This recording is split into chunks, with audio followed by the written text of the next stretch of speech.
Hola, en esta clase veremos algunos ejemplos sobre MapReduce. La idea es poder ver los ejemplos que vimos en la clase anterior. Si recordarán, en la clase anterior veíamos cómo podíamos obtener ciertos registros, pero sin tener presente el concepto de MapReduce. La idea entonces es poder llevar los ejemplos anteriores y aplicar MapReduce. En este caso, lo que queremos es obtener las visitas que se tuvieron a cierta hora, dada una página. Entonces, lo importante aquí viene a ser la llave. La idea de lo que definamos en la llave es lo que después vamos a querer contar. Entonces, en el map, lo que va a hacer es tomar los registros, vamos a crear una llave que tiene dos parámetros. El primer parámetro viene a ser la URL y el segundo a qué hora fue visitada esa página. Y luego emitimos la llave con un valor. Después, en la función reduce, lo que va a hacer es tomar cada una de estas llaves que cumplan haber estado en una cierta URL y en ese mismo bloque horario y los va a sumar. Finalmente, la suma es lo que se emite, como podemos ver en la función reduce. Veamos ahora el segundo ejemplo, el de inferencia de género. La función map, el único rol que va a tener en este caso es simplemente emitir el usuario y el nombre, pero el nombre vamos a aprovechar de normalizarlo. Así, la función reduce lo que va a hacer es tomar todos esto, lo generado en la función map, cuando le llegue un usuario con sus respectivos valores, va a primero generar un set de datos con todos los nombres asociados a esa llave, que era el usuario, y luego simplemente calcula la probabilidad. Como pueden ver, se asocia una probabilidad cero, se itera sobre todos los nombres que almacenamos en nuestro set en el paso anterior, luego calculamos la probabilidad dividiendo la suma que obtuvimos por la cantidad de nombres y dependiendo si fue mayor a 0,5, asignamos que fue hombre, en caso contrario, asignamos que fue mujer y finalmente emitimos la respuesta con el objeto de género inferido, con los parámetros usuario y el género. Como se pueden dar cuenta, en este caso era bastante similar a la versión original, solo que en el primer paso, cuando hicimos el map, básicamente pudimos obtener todos los nombres y luego el reduce se encargó de hacer el resto. El tercer caso, el de la influencia, es un poco más complicado que los anteriores. Lo que vamos a hacer para poder resolverlo es generar dos MapReduce. La idea es que el primer MapReduce le sirva como insumo para el segundo MapReduce para poder contestar la pregunta que queremos. Para poder entender bien cómo funciona el MapReduce que vamos a hacer acá, es bueno recordar la idea del algoritmo que queremos implementar. ¿Cómo calculamos la influencia? Básicamente, en la primera etapa, lo que necesitamos es encontrar a quién uno le responde más.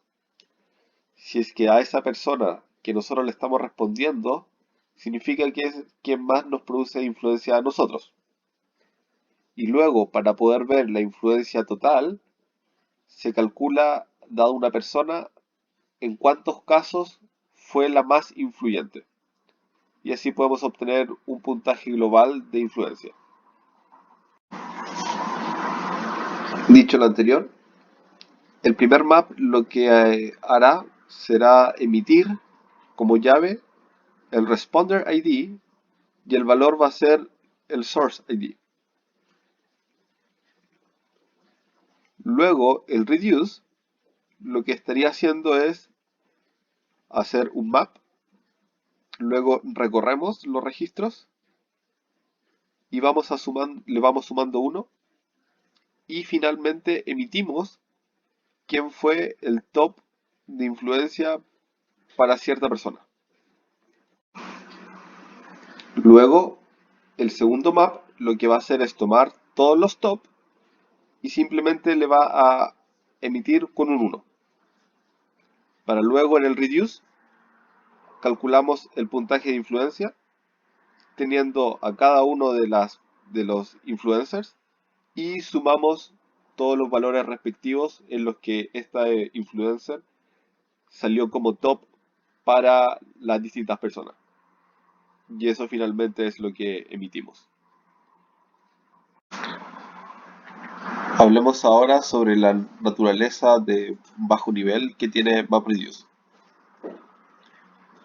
Como se habrán dado cuenta, lamentablemente MapReduce funciona bastante bien para hacer computación en batch, es bastante generable y escalable, pero no es un código muy elegante. ¿Ya? Cuando ustedes escriben los programas manualmente de MapReduce suelen ser largos, muy pesados y además son difíciles de entender. El simple ejemplo del influencer eh, requirió utilizar dos MapReduce, lo cual lo hizo ya más complejo.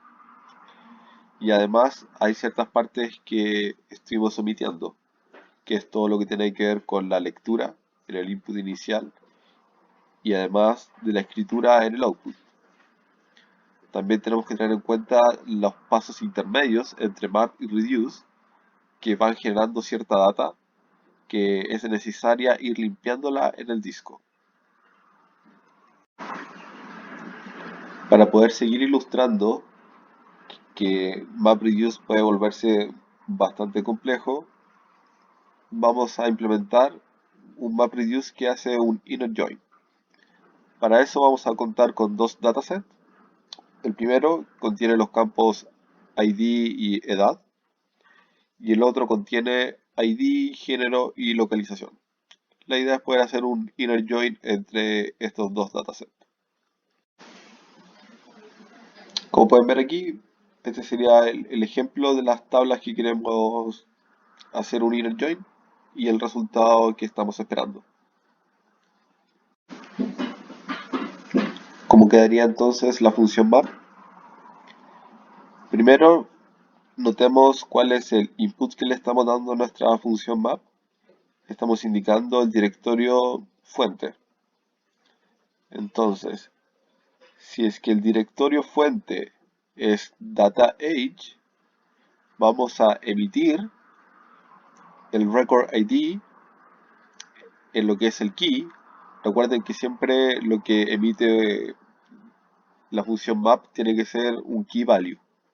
Entonces usamos como llave el record ID y luego usamos como valor un nuevo objeto que vamos a generar.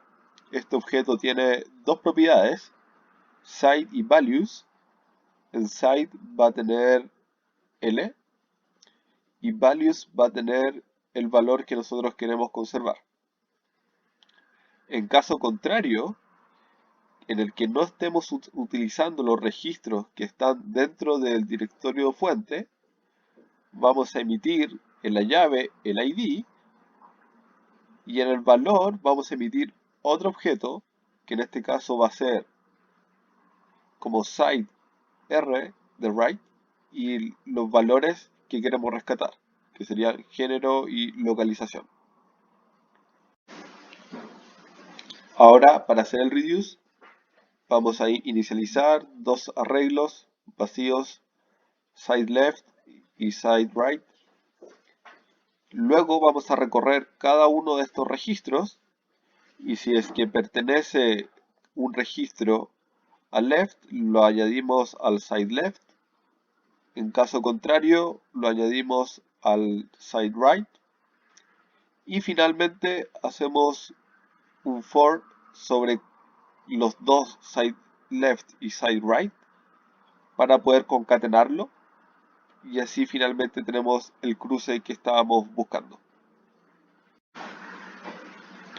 Si bien es cierto el ejemplo que acabamos de ver no era lo más complicado que se puede hacer, sí nos sirve para poder darnos cuenta cómo esto se puede ir complejizando a medida que necesitamos, por ejemplo, acceder a registros que están en distintos directorios y también como podemos ver que siempre estamos forzados a escribir todo en términos de key value, siendo que simplemente lo que queríamos hacer era un cruce entre dos listas.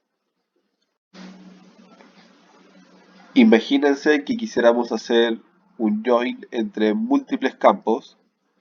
Claramente la idea no es tener que hacer esto manualmente, sino que lo que sería ideal es poder tener un nivel de abstracción superior que nos permita poder facilitarnos todos estos mecanismos que están ocurriendo en el bajo nivel.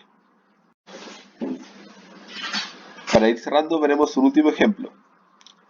Lo que queremos en este ejemplo es poder filtrar ciertas palabras y luego emitir el doble de conteo de las palabras que pasaron el filtro.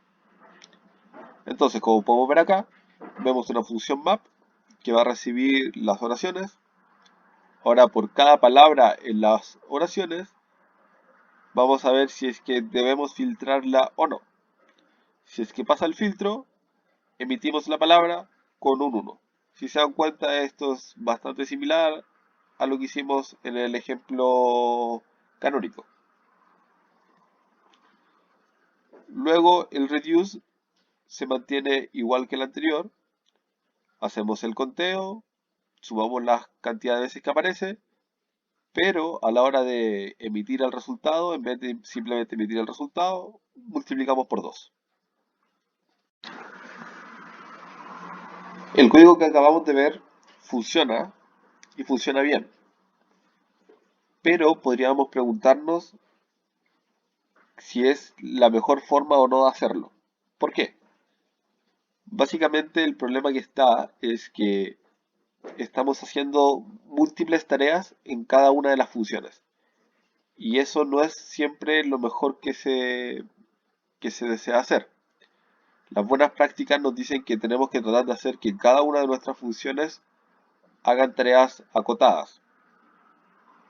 Podríamos hacer que en nuestro MapReduce poder separarlos, hacer otros MapReduce que hagan cada una de las tareas que estamos buscando. Pero eso tiene otras implicancias que tenemos que también tener en cuenta. Recordemos qué es lo que está pasando físicamente cuando estamos haciendo un MapReduce. Cuando se están ejecutando los maps, estamos haciendo una lectura de los discos. También hay cierto tráfico de la red y se van a generar los registros intermedios para luego hacer el reduce. Luego que se tiene esto, el reduce empieza a funcionar y se empieza a hacer el procesamiento. ¿Qué nos dice esto? Si bien es cierto, crear funciones específicas para tareas específicas es una buena práctica a la hora de programar, cuando estamos hablando de MapReduce, podríamos estar haciendo ciertas tareas, ciertos trabajos que realmente no son tan necesarios. Si se fijan, entonces hay cierto trade-off, porque por un lado tenemos las buenas prácticas que nos dicen que tenemos que tratar de que nuestras tareas sean acotadas en cada una de las funciones, pero si hacemos muchas de estas, estaríamos haciendo muchos MapReduce que son innecesarios, lo que al final haría que estaríamos mal usando los recursos de nuestro clúster.